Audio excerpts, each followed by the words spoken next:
Don't just live for tomorrow, or just live in yesterday. Just be glad for all you have that's in today. And though you've come through many obstacles.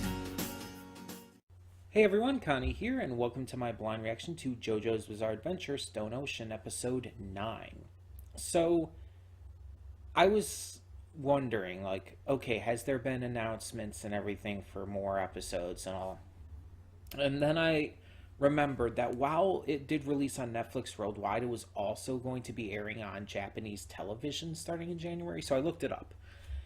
And yeah, so far only the first 3 episodes have aired on Japanese television, and if it continues going every week without breaks, it'll finish in the last week of March. Meaning that we might not get any more episodes until April, which would be really sad. And that would basically mean it would come in time for the spring season of anime. And that's just guesswork at this point, too. Because there's no guarantee that that's even going to happen, that it's going to come like right when the Japanese air date ends, or if more episodes are going to hit Netflix even before then, or we don't know. We have no real information, and that's why I really hate what they're doing with this, honestly. Choosing to release the first 12 episodes onto Netflix worldwide before it even begins airing like on television in Japan was a really, honestly, stupid decision. It would have been better if instead of releasing a bunch at once, they just had a weekly airing. Other shows have done this on Netflix. It's possible to do. But no, instead they just decided to dump a bunch of episodes at the beginning of December and then basically like screw us over for more content until then.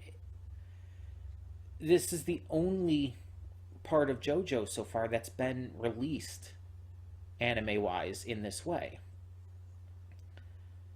Every other part of JoJo has aired weekly on television and hasn't really had this issue. Like, of course, there's been a week or 2 off here or there, but this kind of issue has never been released where it's like, oh, you watch like one core of the series and then you have to wait months and months for anything more.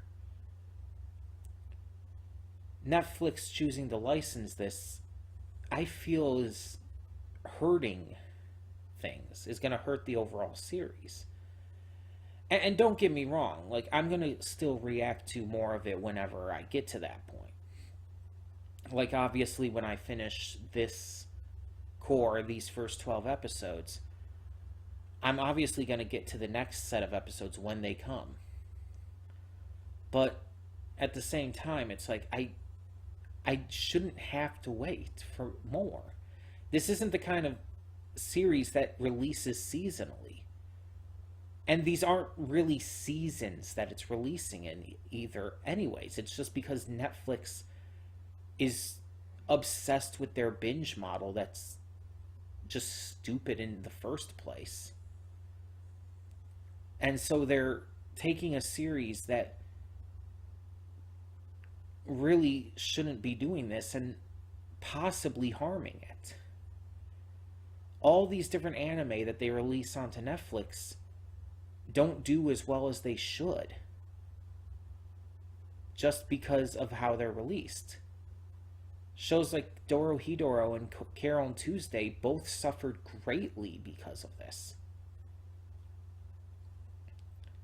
And yeah, they still have their dedicated fans, for sure, but they're nowhere near as big as they should or could have been. And now JoJo's kind of stuck in that as well. And it's upsetting. And again, we don't even know if that's when it's going to come out. That's just a guess based on the Japanese air dates. And that's assuming that there's not going to be any breaks in there as well. So who knows when we're going to get more JoJo?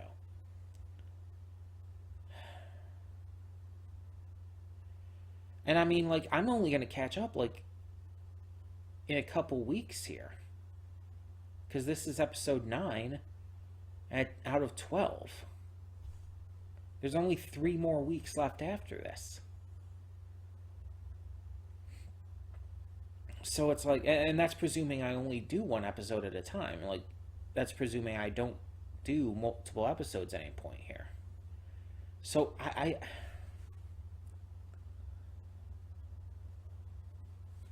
it's just upsetting to me that they're choosing to do it this way. And hopefully we get at least an announcement sooner rather than later. I would honestly prefer at this point, if they're going to do it this way, that the next, I don't know, 12 or so episodes also just be released at once on Netflix and not wait for it to catch up to the Japanese air date. That would be the best case scenario. Because at that point, because again, waiting until like the end of March / beginning of April, it's just like, that's a lot.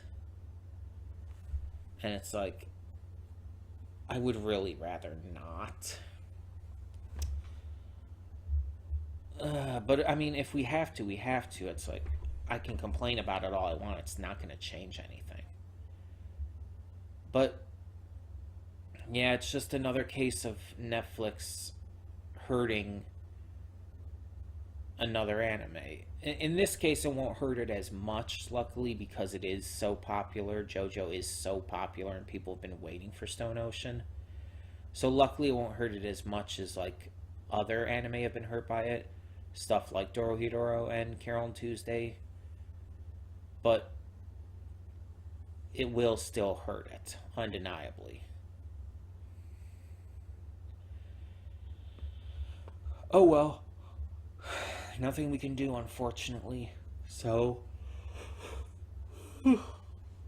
for now, we just kind of have to move on. So, last we left off, we had a little 2-episode arc centering around the introduction of Foo Fighters.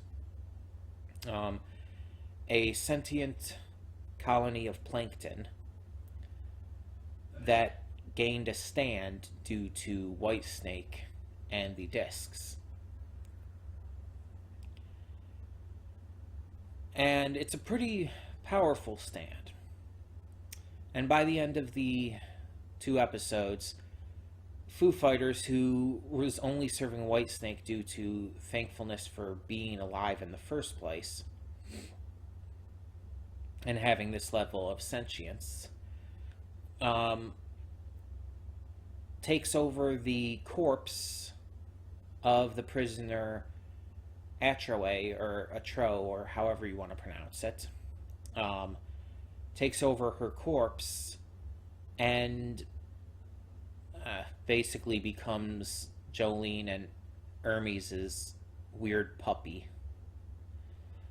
Like, that's just the kind of dynamic I see them as having. Like, I even made a joke about this on social media and Discord and stuff, that, like, we have our 2 buff girlfriends and their weird puppy.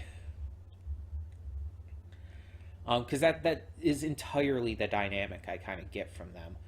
Like, and you get different dynamics from different sets of, like, of Joe Bros, as they tend to be called,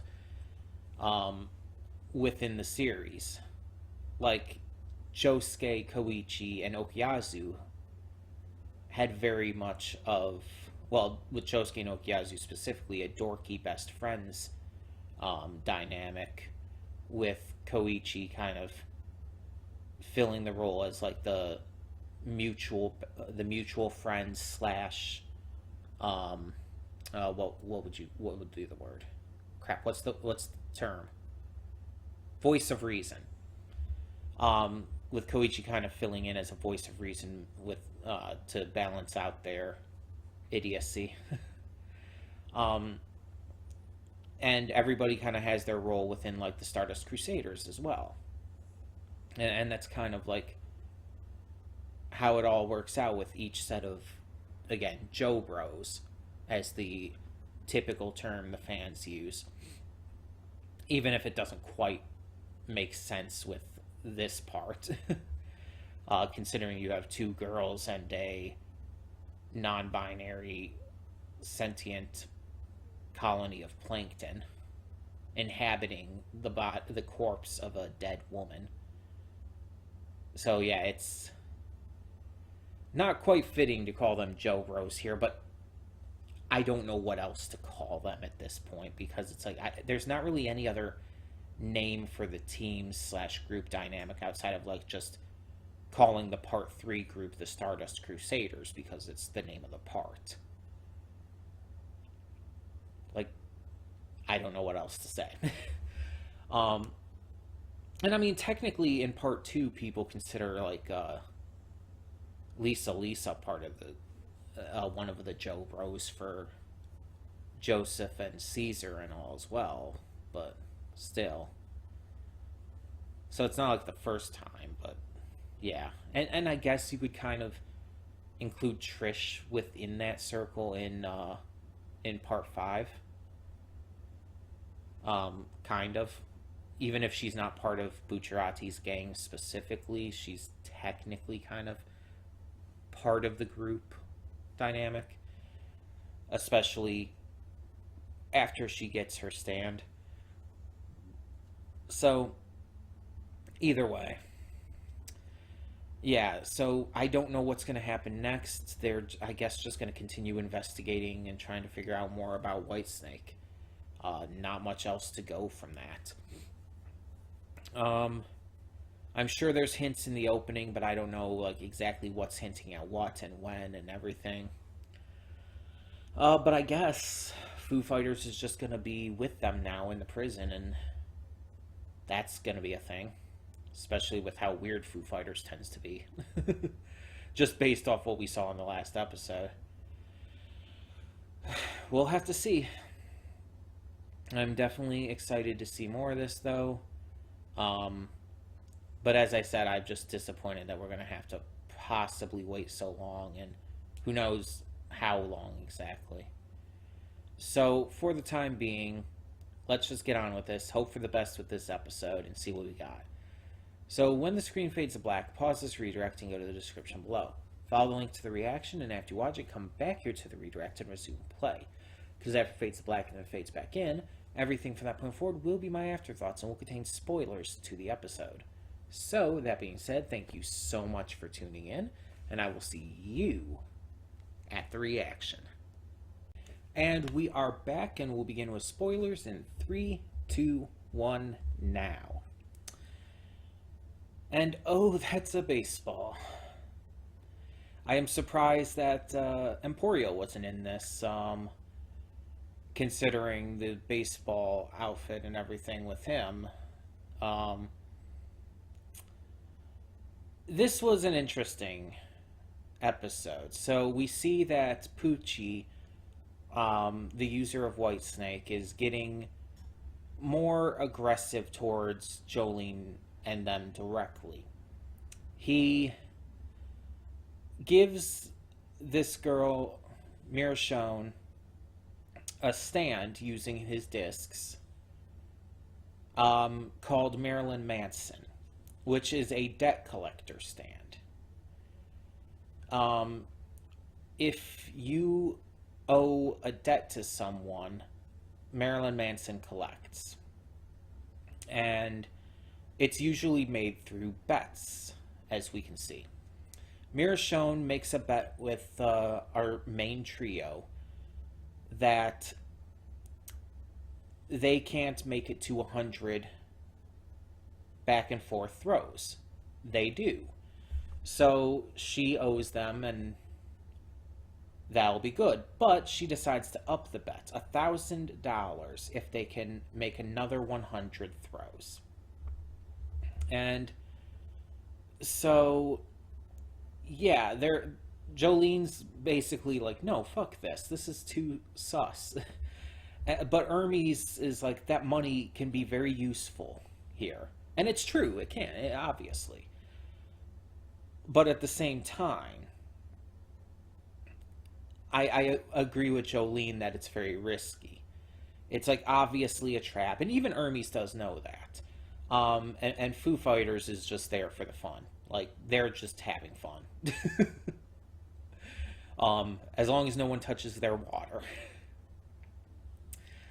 Um, but yeah, so Mirashone kind of lures them, mostly Hermes, into another game, but because of the time, which Mirashone clearly planned on, the everyone's being brought back in from the recess and everything, and so Jolene and Foo Fighters have to continue their back and forth as they go in and try to chase down Mirashone, because Hermes is out of commission because she quote unquote cheated, and as such she got her innards pulled outward.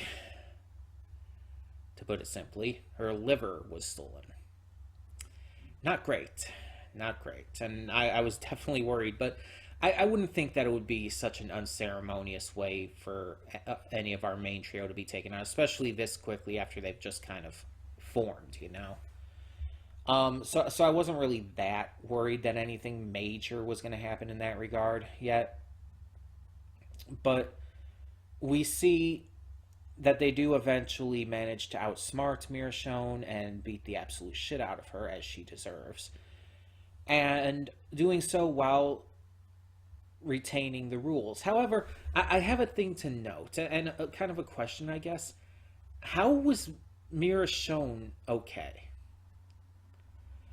Hermes supposedly broke the rules of the bet and was punished for it by using chewing gum and Kiss's sticker to help her catch the ball. But with all the cheating that Mirashone was doing, she's not punished at all? She doesn't lose the bet at all? Because here's the thing. The bet was at that point between Hermes and Mirashone. It wasn't between like Hermes and Foo Fighters or Hermes and Jolene. It was between Hermes and Mirashone. If one of the people involved in the bet cheats or does something to cause issue, then shouldn't technically that cause the end to the bet, because one of the sides like created an unfair situation? Like with her just sitting on the bench and everything, and distracting Foo Fighters because of being near the cup and all, that's one thing that you can excuse that. But with her like doing a lot of the shit that she did, between turning out the lights and everything, and just using the elevator and bribing the guard to help her out and all, it's like all of this should have made her lose the bet just by the fact that it's the same thing as with Hermes, right? Because again, in this case, the bet was between Jolene and Mirashone. So, since Mirashone was one part of the bet, and it was even pointed out that it's like it didn't matter who Jolene's passing partner was. If Mirashone cheats, then the bet is still over. I don't understand. Like, I know it's JoJo. I understand that some things aren't going to make a lot of sense, but like the rules of the bets in the stand were kind of like unclear how they were supposed to work there. I'm just wondering, like, why was Hermes punished and not Mirashone? honestly makes no sense. That's just something I just don't understand. Because by all accounts, Michonne cheated, honestly, much more so than Ermes. But in the end, she got her shit beat anyways. Maybe it wasn't so much that Marilyn Manson comes out just automatically if one side cheats and the bet is ended. Maybe it's like it has to be called out. Um, maybe Michonne was just cheating in the first place by doing that in the first place to Ermes. Because, but the way she said it and the way the rules were kind of laid down, it sounded like Marilyn Manson just automatically comes out if the bet ends because one side loses due to cheating. So I don't know.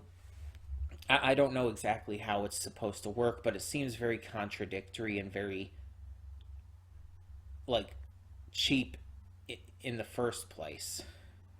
Because again, there's no way that Ermes should have lost that bet by cheating if Michonne didn't too. But either way, so we get to kind of see in this episode how Foo Fighters is kind of acclimating to joining. She's still a little weirdo. They're still a little weirdo, rather. Sorry.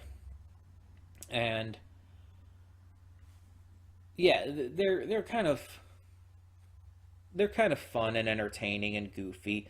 We're gonna definitely see how they definitely connect more and integrate more into the story and stuff going forward. Because right now, I'm definitely still more invested in Jolene and Ermes, especially the latter. Ermes is still my favorite.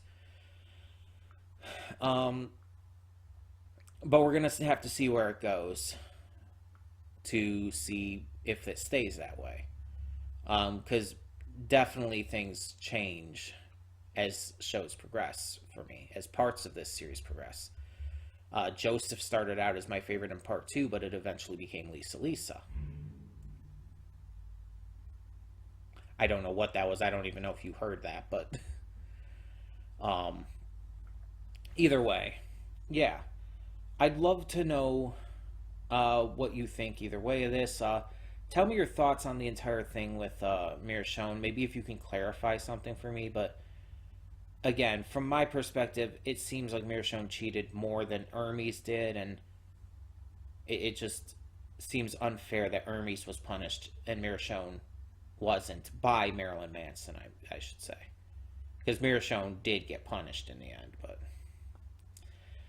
And yeah, it's like, I guess now that Poochie's taking more of a direct approach into things, I'm wondering where that's going to go from here as well. But yeah, I mean, I'm very much enjoying this. We have a trio of allies here who are all pretty easy on the eyes,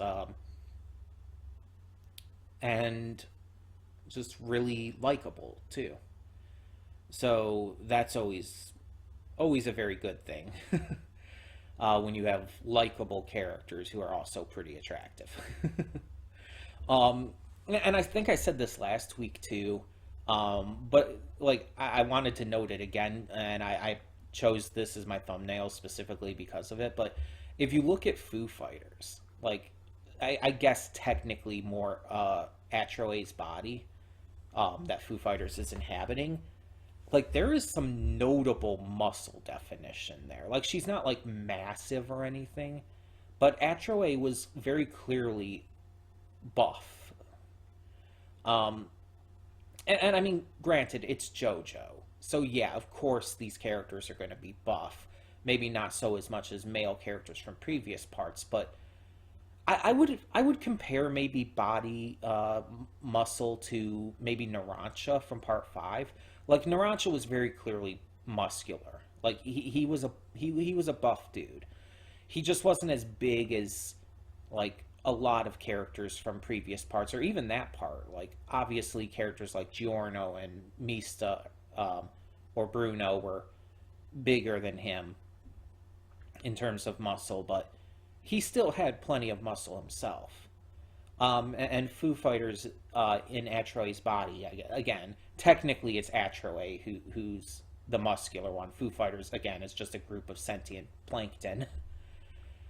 But pretty muscular and, again, pretty attractive with this body, too. Like, the green hair and everything, the bright blue eyes, and even the overall outfit and all is pretty. It works. It works for them. I still think that Ermes is the most attractive for me and the best designed character so far for me.